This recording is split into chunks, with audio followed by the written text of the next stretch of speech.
This is week 8 and 8 weeks of taking control of your body. And what we're going to focus on our last episode for this first mobility module is your chest. Why the chest is so important is because throughout our daily lives, through our work schedules, through our training schedules, these fibers in the front here, they tend to shorten. And if they shorten, they pull the tissues in the back forward. Now what starts to happen from there is we get aches and pains and niggles and tension in the shoulders, and we'll go for a massage, or we'll massage it ourselves, and we'll try to alleviate the tension in the back. But the causation is actually at the front. So if you pay attention and you spend time lengthening and opening these fibers, you're not going to around the shoulders as much, it's not going to create as much tension back there, your posture will improve, and you'll feel better about how you hold your body as well. We're using a lacrosse ball here as a tool. We need a hard surface such as a beam or a door or anything that you can utilize where you can place your arm freely in front. A man's pectoral is different to a female's pectoral in the sense that we don't have, as a male, the fat or adipose tissue at the bottom of the pec. Because a female needs to produce milk for a baby, you have that fat build up there. Mammary glands, etc. It's not something that we need to get in with the ball. So when a female tries to do this, you're going to stick towards the armpit, you're going to come through the top of the chest, but you don't need to get into the fat deposits at the bottom here. For a male, you can actually get away with going through it all. What we need to do is we need to place the ball between the hard surface and our chest, and then we slightly scrum the ball, about 80% tension, not 100%, and then we slowly bring the arm up as high as we can, all the way up, and then all the way behind the back. The back of the hand comes up behind the back, as if you've been arrested. Some of you have been there. Relax for a second, and then repeat that process by going up and down. You want to try and get around the chest as much as you can. Understand the fibers of the chest almost go on this angle here, from the sternum all the way through to the armpit. Following that direction with the chest, that's how you want to break down the movement. You're going to find certain spots have a lot more tension than the other, but we're going to start with this fascia release by getting in there, opening it up back and forth. You'll feel the pressure subside when you do it correctly. So let's say we do it 20 times on each surface until we get around both of the pecs, and then we're going to go into the next stretch. I'm going to keep the stretch super simple for you on this one, and you can use a door, you can use a wall, you can use really anything. What you're going to do is you're going to bring your elbow higher than your shoulder, just slightly, about 1 inch. Open the palm of the hand, place the elbow and the palm flat as you can on the surface. Step forward with the right, and then what you're going to do is you're going to lunge and push your chest forward away from your right elbow, and then when you're there you slowly rotate away from your right elbow. That's going to lengthen the chest. If you slightly sink down into lunge further, you're going to find that stretch is even deeper. Now this stretch here, you want to hold for at least 2 minutes. Understand that if you're on the wall and your hand is here, and you're trying to literally touch your shoulder towards the wall, if you have a hand distance between your shoulder and the wall, you've definitely got a problem. I've seen people start with me where it's been a complete foot away.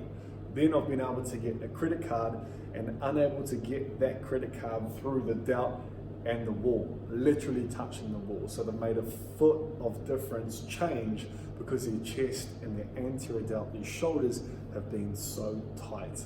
This is one of the stretches where I see a drastic change, and when you do this, you feel a heck of a lot better. So holding at least 2 minutes in that position, 3 minutes, and the goal if you're touching the wall is to get your shoulder to literally get in there and touch the wall as well.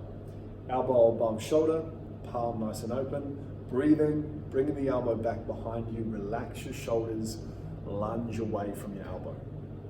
How we set up for the crucifix is you want to start off with the barbell lined up just above your nipples, and in this position you bring your hands widest part of the barbell, and then you simply lunge forward. Real simple, you're trying to keep your chest up nice and tall. You can open the palms up, which will make it a little tougher.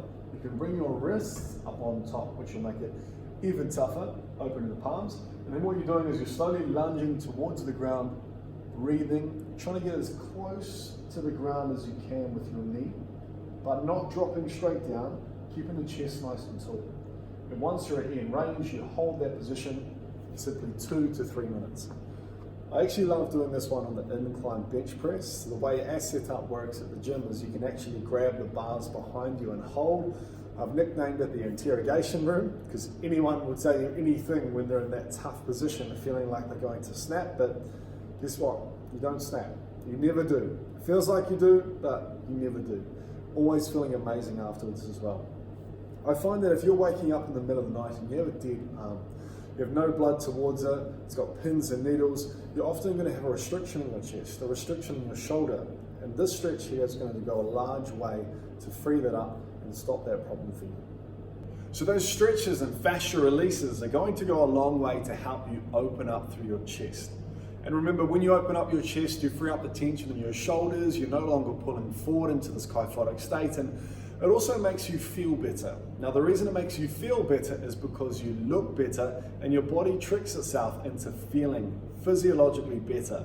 What I mean by that is, remember, if you think of someone depressed, sitting in a room, it's dark, they're sitting in a chair, what is their posture like? It's rounded, it's drooping, it's sad. And if you think of the polar opposite of that, what is it? It's open, it's warm, and it's confident. So holding your body in a better position literally tricks your mind into feeling better. If you don't believe me, try it. Just like smiling when you're sad, it tricks yourself, but it's a very, very good trick. After a while, you'll start to adopt that position and fake it till you make it. Same thing with your posture as well. During this 8 weeks, I've had lots of fun, and it's been amazing to have so many nice messages from you guys and giving me a little bit more of an understanding of your personal situations and what injuries and what pain and what tension spots that you're struggling with as well. If there's anything else I can do to help you guys, please message me and I'll do my absolute best. If you're in the area, come and see me. I'll try and fix you up the best I can. And if I can teach you something and then you teach someone else, that's going to give me the greatest joy. And I'm very grateful for meeting a few of you.